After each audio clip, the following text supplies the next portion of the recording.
This is your news source evening bulletin for today, Wednesday, the 4th day of July in the year 2018. Here's what we're tracking tonight. Police investigators in the Berbice area are probing the murder of a 40-year-old woman who was beaten to death by her 62-year-old reputed husband. The dead woman has been identified as Shabana Babita Ishak of 69 Rosignol, West Bank, Berbice. The murder reportedly took place early this morning. The reputed husband has since been arrested, and according to the police, he told investigators that he used an iron bar and pieces of wood to beat the woman because she did not cook his meals properly. The man is reportedly known to be a drunk in the community, and the two only started their relationship 3 months ago.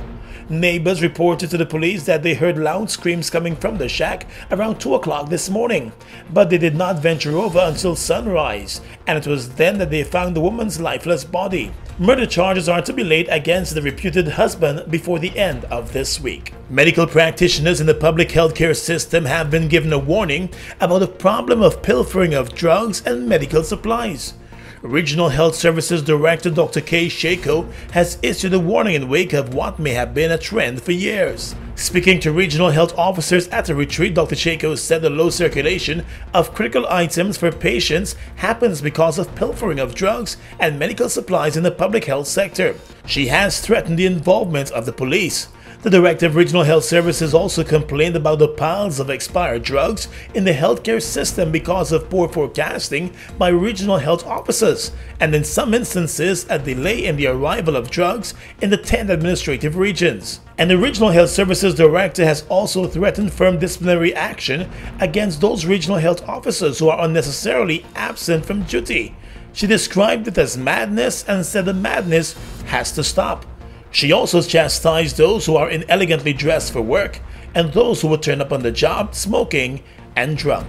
The Caribbean Telecommunications Union is collaborating with the Ministry of Public Telecommunications to bring the ICT Road Show to Guyana. The ICT Road Show is a public awareness and education program which seeks to enable stakeholders to reap the full benefits of information and communications technologies.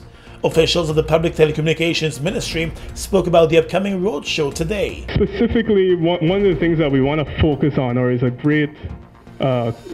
greatest component of this roadshow, is e-agriculture. And so what we're doing is we have essentially 3 days dedicated to e-agriculture. The first 2 days, the 9th and the 10th of July, will be held at the Artichong Conference Center. This focuses mainly, or targets mainly, the policymakers, because we're looking at e-agriculture strategy, the e-agriculture plans, and opportunities and challenges in general. I think we all know that our productive sector, especially agriculture, is in a state of flux, and because it is becoming more and more a knowledge management and ICT-driven environment and an ICT-driven sector, it is critical that we understand clearly the role that ICT could play to make it even better and sustainable for our future development. Among the objectives of the ICT Roadshow is the building of awareness among the public sector, the private sector, and civil society of the innovative and effective use of ICTs in every aspect of Caribbean life. The event takes place here in Guyana from July 9th to the 14th and will be held at the Artichong Convention Center. The Customs Anti-Narcotics Unit has reported that 5 men are in custody and others are being investigated following the discovery of more than 15 pounds of cocaine strapped to the bottom of a car that was inside a shipping bond compound at a CJIA airport. The vehicle had reportedly been used to ferry a shipment of ground provision and pumpkins to be boarded as cargo on a flight to Canada. It was inside the Camix Bond compound at the airport when the discovery was made. According to Kanu, the incident took place on Monday. The shipper Navindra Sarwan and his associates were all arrested following the cocaine find. The investigations are ongoing and charges are to be filed in the matter shortly. And the local cosmetologist who may have dabbled with powder that was not the foundation was in the hospital being forced to excrete cocaine pellets. The woman, 37-year-old Natasha Blair, was arrested at a CJIA airport on Monday night as she was preparing to board a New York-bound flight. She was traveling with her 11-month-old baby, who has since been handed over to family members. According to the Customs Anti-Narcotics Unit, Blair was on her way to the departure area when she was intercepted by Kanu agents and taken to a city hospital. The ranks may have been acting on the information received. At the hospital, an X-ray examination was done and it revealed small pellet-like packages in her digestive system, as well as a larger object that was inserted in her vagina. That large object in her vagina was removed and found to be cocaine.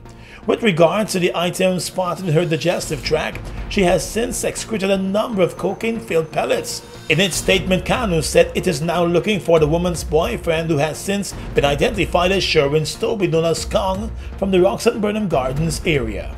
Turning our attention now to the courts, 50-year-old Norton Street, Georgetown resident Robin Marks was today charged with 2 counts of allegedly sexually assaulting an 11-year-old girl.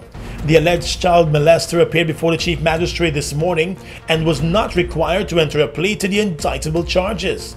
The court was told that back in February, the man accused sexually assaulted a young girl in Duke Street, Kingston on 2 occasions by rubbing his hands against her chest and attempting to kiss her. He reportedly gained the trust of the young girl by giving her money and gifts, but she became annoyed of his advances and complained to her grandmother, who called in the police. After listening to the facts of the case, bail was granted in the sum of $200,000 under 2 charges. Marks will be back in court on Friday for the continuation of the case. And still in the courts, a vendor who was charged back in February with 2 counts of armed robbery was today sentenced to 10 years in jail. 22-year-old Nicholas Smith stood quietly today as the sentence was handed down. During the trial, Smith called 4 witnesses to the stand, including his own mother. But the evidence presented by them as character references did very little to sway the mind of the magistrate. Smith was charged and convicted of robbing Dexter David of a gold chain worth $60,000, his cell phone, and other items.